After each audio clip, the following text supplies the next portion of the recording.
পাপার জন্মদিনে এসে আমার সাথে এত বড় একটা ঘটনা ঘটে যাবে সত্যিই আমি কোনোদিনই ভাবতে পারিনি।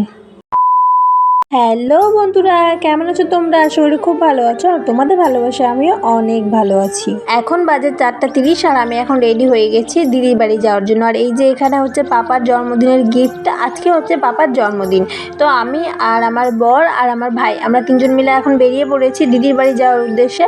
আর আমরা আজকে তিনজনই যাচ্ছি আর বড়দিদা পরে আসবে। বড়দিদা দেরি করে আসবে তার জন্য আমরা আগেই বেরিয়ে গেছি, কারণ ওখানে গিয়ে নাকি ডেকোরেশন করতে হবে তার জন্য। আর এখানে আমি ফোনে কথা বলছিলাম মাসির সাথে, না সরি মেসোর সাথে, যে কখন আসবে সেটা জানার জন্য। অনেক দিন পরেই আমি আমার দাদুর বাড়ি যাচ্ছি। সেই মামার বছর কি যখন দিয়েছিল তখন গেছিলাম। আর দিদির বাড়ি আর দিদার বাড়ি তো একটাই জায়গায়। বোতলটা ফ্রিজে ভরা ছিল কদিন ধরে বলতো? 3 দিন ধরে, বুঝলি? ওই যে সিঙ্গারা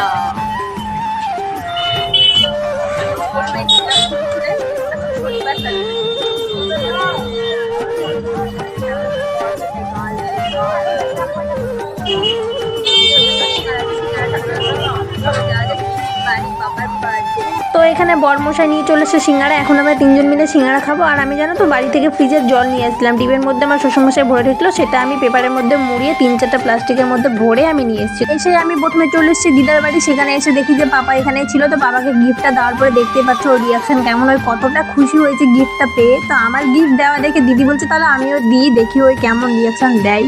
তো দিদিও দিদির গিফটটা দিয়ে দিল। আর দেওয়ার পরে দেখো না দুটো গিফট পেয়ে ওই কী যে খুশি, মানে কী যে করবো ওই নিজেই বুঝতে পারছে না, এতটা খুশি হয়েছে তোমরা নিশ্চয়ই বুঝতে পারছো।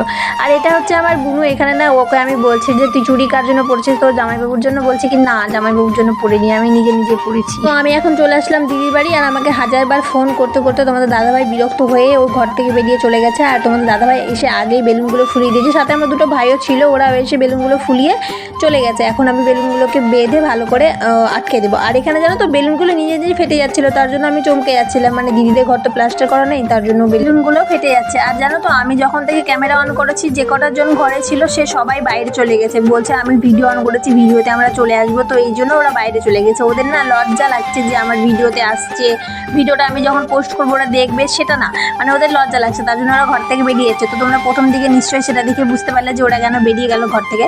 তো পর থেকে আবার যে আসলো আমি আবার তাকে বলছি তোকে কি আমি আসতে বলেছি যে তুই আমার ভিডিওতে আই? তো পর থেকে আবার নিজেই আসলো। তো আমি এখানে এখন বেলুনগুলো টাঙিয়ে দিচ্ছি। আর এখানে জানো তো অনেকগুলো বেলুন ছিল, মানে পুরো ঘর ভরে যাবে এরকম বেলুন ছিল। সব বেলুন লেগে ফাটতে এই কটা বেলুন বেঁচে আছে। তারপরে আমি আবার চলে আসি দিদার বাড়িতে যে পাপাকে নিতে, কারণ পাপাকে রেডি করাতে হবে তার জন্য। তো এখানে দিদিকেও ডাকলাম যে দিদি চল তুই আর আমি মিলে এখন পাপাকে রেডি করিয়ে দিই। আর মেজদি এখন রেডি হবে। তো এখানে পাপার সাথে আমি একটু খেলা করে নিচ্ছিলাম। আর পাপা না খুব বদমাশ হয়েছে, এখন দুষ্টুমি করছে খুব। গ্লাসে জানো তো কিছুই নেই, তারপরে ওই গ্লাস ছাড়বে না, গ্লাসের মধ্যে থেকে নাকি ও জল খাবে। তো ও এত বড় গ্লাস নিয়ে জল খেতে পারে বলো তো? বলো গাইস আমার আজকে হ্যাপি বার্থডে, বলো হ্যাপি বার্থডে। হ্যালো গাইস, আজকে আমার বার্থডে, সবাই উইশ করো আমাকে যাতে আমি অনেক বড় হই। বলো। তো এখন এখানে সবাই চলে এসছে, এখন কেক কাটা হবে। তার আগে কি একটা যেন ও ফ্যানটা অফ করতে বলছিল, কারণ বেলুনগুলো ফেটে যাচ্ছিল। তোমরা বেলুনগুলো দেখে বুঝতে পারছো তো ওখানে কটা করে বেলুন লাগানো ছিল আর সব কটা বেলুন ফেটে গেছে। এখন দিদিও চলে আসলো। আর আমি এখন কেকটাকে ভালোভাবে সাজিয়ে দিব, মানে মোমবাতি লাগিয়ে ভালো করে কেকটাকে সাজিয়ে দিই, দেন তারপরে তোমাদের সাথে কথা বলছি। পাপাকে দেখো এখানে বদলার মতো বসে আছে। আর এখন দিদি পায়েস খাইয়ে দিবে, বরণ করে দিবে। আর এখানে না বড়দি নেচে দেখাচ্ছিল, কারণ ওই যদি না কান্না করে তার জন্য এখানে বড়দি একটু ফানি রিয়াকশন করছিল যাতে ওই চুপচাপ বসে থাকে। আর এই যে চলে এসছে আমার মা। আর দিদি বলছে যে বর এখানে বসে আছে আর বউ সব থেকে লাস্টে আসলো, এরকম বলছিল। তো আমি এখানে না কোনো ভয়েসই দিইনি, কারণ এত লোকে চিৎকার চেঁচামেচি না কপিরাইট চলে আসবে, তার জন্য আমি আর কোনো ভয়েস দিইনি। তো এখানে দেখতেই পাচ্ছ প্রথমে মেজদি পাপাকে আশীর্বাদ করে দিচ্ছে, দেন তারপরে বড়দি আশীর্বাদ করবে, তারপরে আমি আশীর্বাদ করব, তারপরে শুরু হয়ে যাবে কেক কাটার পালা। তো এখানে না পাখা দিয়ে যে হাওয়া করছে, তো ভাদ্র মাসে যারা জন্ম হয় তাদেরকে নাকি পাখা দিয়ে হাওয়া করে পায়েস খাইয়ে দিতে হয়। তো সেই নিয়মটাই দিদি এখানে পালন করছেন। একটা কথা কি জানো তো, আমার মা আর আমার দুই পাপা এরা তিনজনই ভাদ্র মাসে জন্ম হয়। তো এদের তিনজনের নিয়ম একই রকম।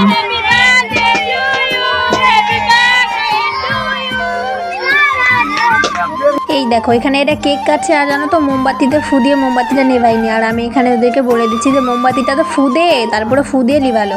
তো যেহেতু পাপা ছোট সে তো কেক খাওয়াতে পারবে না, তো এখানে দিদি এক এক করে পাপার হাতে দিয়ে সবাইকে কেক খাইয়ে দিবে।